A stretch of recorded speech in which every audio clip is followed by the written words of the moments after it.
今天是2015 4月21。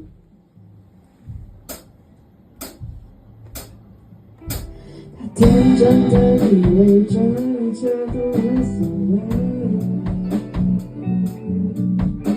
他单纯只想把日子过得不浪费。我就是你的人，这就是我的人生。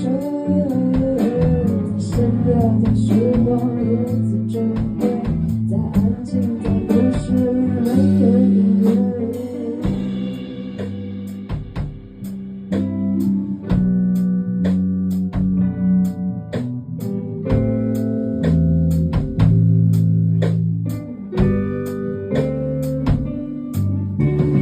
终于忘记你的时候，你出现在我的梦里。终于忘记你的时候，你出现在我的梦里。